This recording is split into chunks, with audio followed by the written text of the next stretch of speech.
If you deal with anxiety, you know the impact it can have on your life. And you've probably spent time trying to find solutions or strategies to deal with the anxiety. Oftentimes, we'll come up with some unsustainable coping strategies to deal with anxiety. I know for myself, for a long time, my coping strategy was overfunctioning and then crashing. And that would be called high functioning anxiety and low functioning anxiety working in tandem. It can be a really challenging cycle and definitely contributes to the experience of burnout. And it's not sustainable.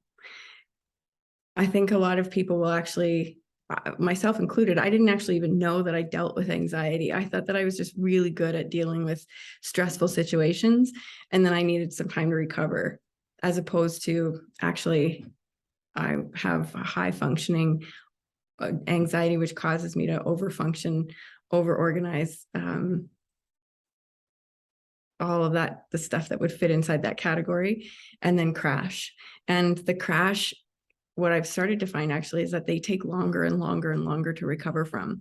So the sooner that I can interrupt the process and the cycle, the better off I am. And this tool that I want to share with you today is one of the ones that I find reliably helps me to interrupt the cycle. It's a form. It's a 2-page form. People will be like, oh, I don't want to fill out a form. Part of the reason it works is because it takes time to complete, and it slows your thinking down. It slows the whole process down. It allows your nervous system to shift out of a stress response and into the rest, relax, restore nervous system, and really help you calm down. I understand for sure that when you're in the middle of a stress response, that the last thing you want to do is sit down and take the time to fill out a form. And I totally understand where you're coming from. And that's partly why it works. Anxiety is often about future-based thinking, getting yourself into trying to solve a problem that may not even exist yet. I find I'll have clients talk to me all the time about, well, when I'm dealing with a problem, I'll just try to figure out all the possible solutions, all the possible, especially the worst case scenarios. And if I can come up with the solution to deal with that, then I'm fine. Then I can finally relax. That is like thinking into the future, trying to solve problems, which can be a big part of where anxiety comes from. And so pulling you back into the present moment can be a really critical part of helping to alleviate and reduce anxiety. This document is a really great way of, or this form is a really great way of being able to do that. It's available online for free. You can Google daily mood log online and a bunch of different options will come up. The original creator of it is Dr. David Burns. I will link his website in the description box below, and you can find a copy of the original or updated mood log there. He has some tremendous resources on his website that are available to the public for free about depression and anxiety. He has a blog, and he has a podcast, and he has some specific tools for depression and specific tools for anxiety other than this. He also has written a couple of books. This workbook is one that I've used myself and have had a number of clients use and have found really valuable in the process. There's a bunch of different processes and exercises inside this book that really help to address some of the underlying causes of what's going on that cause depression and anxiety, or maybe not cause, but contribute to depression and anxiety. So this is a great option if you're looking for tools for yourself or maybe someone in your family to deal with anxiety a little bit more intentionally than just with a quick coping mechanism. So without further ado, let's get into this. The easiest way that I could figure out to do this was to share it with you here. So this is the mood log. It's 2 pages. It's really basic and straightforward to complete. The first thing that you want to do is identify what the upsetting situation is. So what is it that's causing the anxiety? And this can be anything. It could be, I had a fight with somebody about something. It could be, I'm worried about money. It could be something like I'm waiting for test results from a doctor. I fight with my boyfriend, you name it. Like, it could be anything in here that is causing anxiety. I mailed something and I'm worried that it's not going to get there. Like, it could be anything. And this can be helpful. One of the things I have found for sure is that the more that I have used this, the faster I am at filling it out. And sometimes even then just thinking about this process instead of spending time writing it down will actually calm me down really quickly. I'll explain why that can happen as we go. So let's just say, for example, that you had a fight with your boyfriend about being late.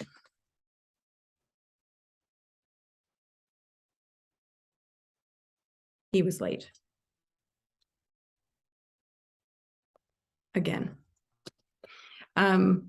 No offense to any of the gents that are out there. I'm sure that the ladies are late too.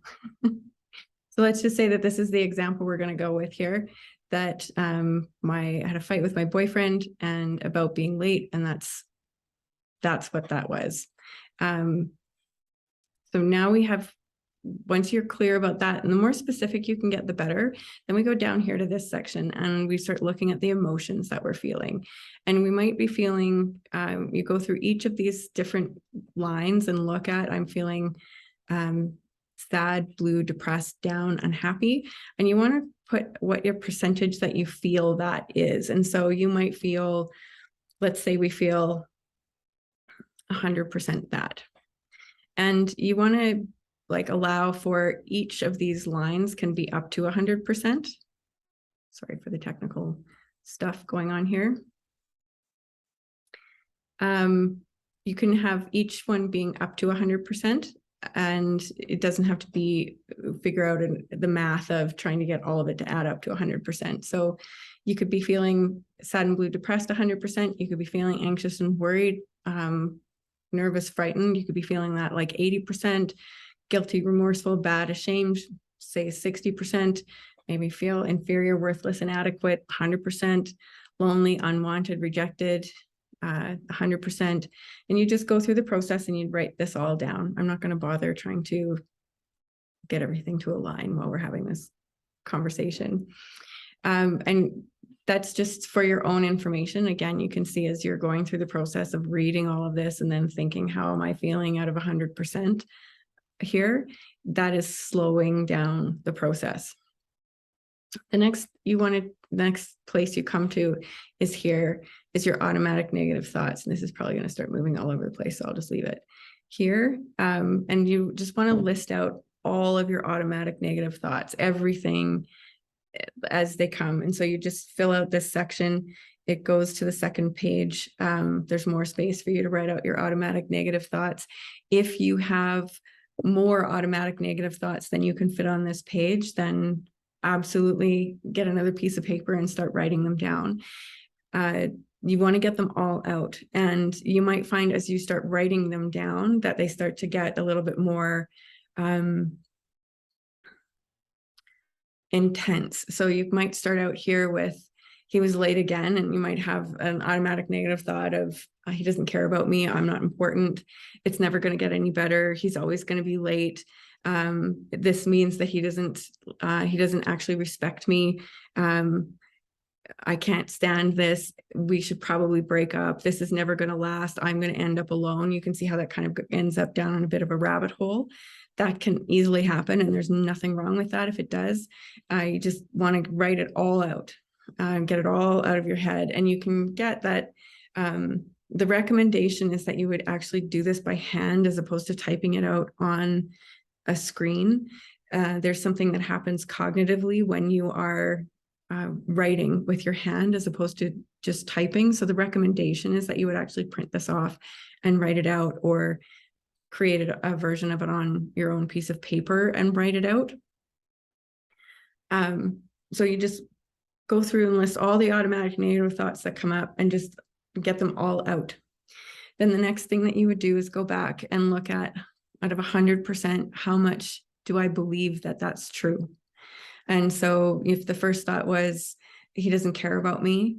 How much do you believe that that's true? And in the beginning stages, when you first start doing this, it might feel like that's 100% true, or that's 90% true.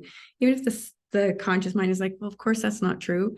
You want to look at like, what's that instinctive automatic response that's often coming from that sort of subconscious place, which is a big contributor to the spin in anxiety sometimes.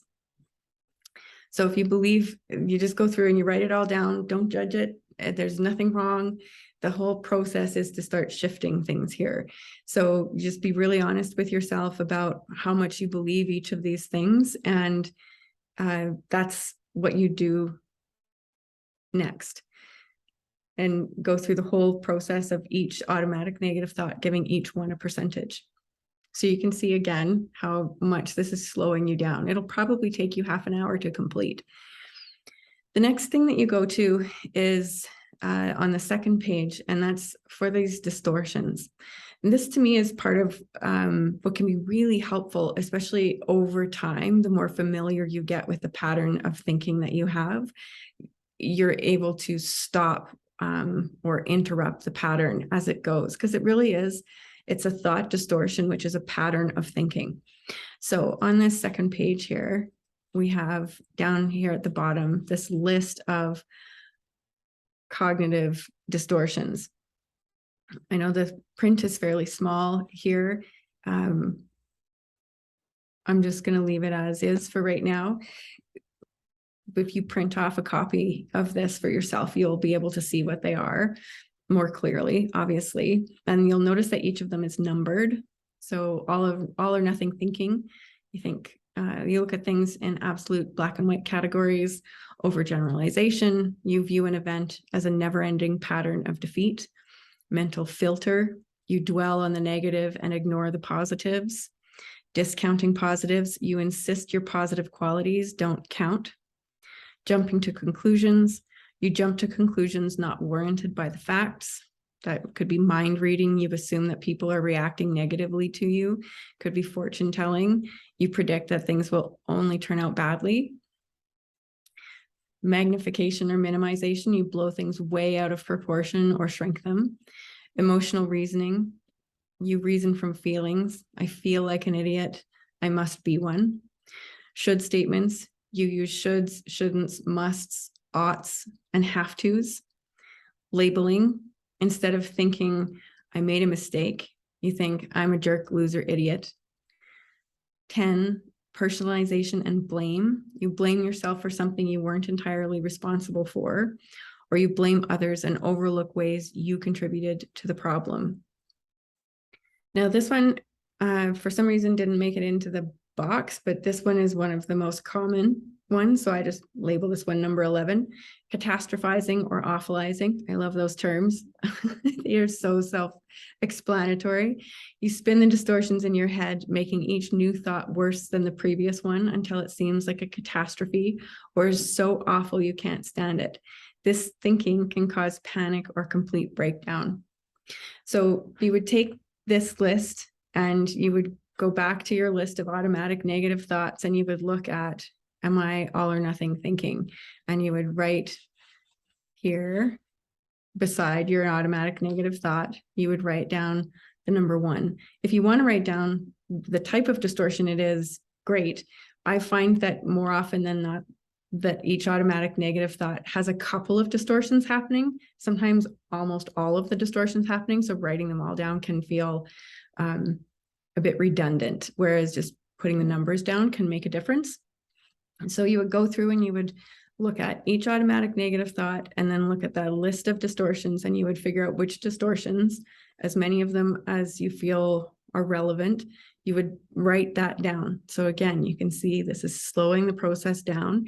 It's also helping you see that you have a thought distortion or 2 or 11 at play that are distorting the view of reality and pulling you out of what's actually happening right now in the moment and putting you into the future, trying to solve something that hasn't actually happened yet. After you've gone through that process of writing all of those distortions down, you would do that process for each automatic negative thought, then you move on to the rational thoughts. And what you want to start coming up with here are rational thoughts. Now, I've done this a few different ways. I've come up with a rational thought for each automatic negative thought. The more effective I get, because I have found that I'll have similar anxiety responses to certain situations. So I have a couple of different topics in my life that will cause anxiety, and the conversation is often very familiar. Actually, when I was getting ready to and prepared to do this, I found one from 10 years ago that was literally about a topic that I did a mood log on 3 days ago. And a lot of the automatic negative thoughts were sort of similar. I could see, actually, no, that's not true. I could see how there had been changes in the automatic negative thoughts. They weren't as generalized, and I could also see how much faster I could change them than I did the last time. There weren't as many of the automatic negative thoughts as there were on this thing that I found from 10 years ago. And they weren't as harsh, and the rational thoughts were much easier to come up with. So you would go through, you can come up with a rational thought for each of the automatic negative thoughts. I think that's how it's intended.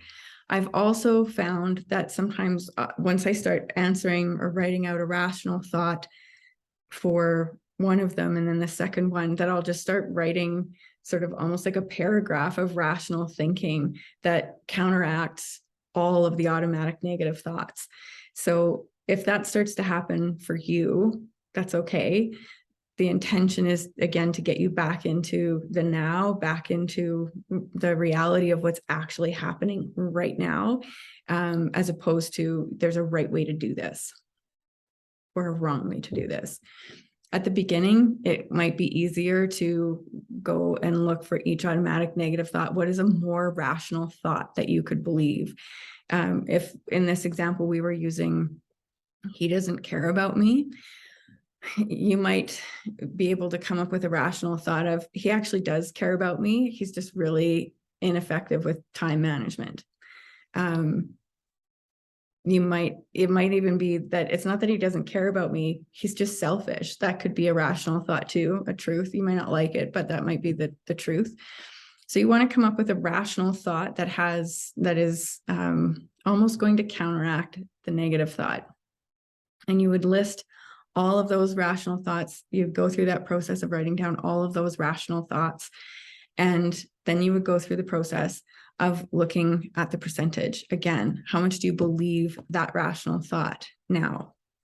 On the updated versions of this sheet, there is an opportunity to actually be able to compare the number from the original belief in the automatic negative thought to now that you've done the process. How much is that automatic negative thought impacting you? I think that's interesting information to have. And this version works fine too. So if you find something online that doesn't have that, that's totally okay. And so you would go through that whole process. And you can see it will take time to complete, and it works. This has been around, the original version of this is copyrighted from 1984 and then was updated again in the 2000s. So it's been around for a long time and it hasn't changed very much. So it's still highly effective.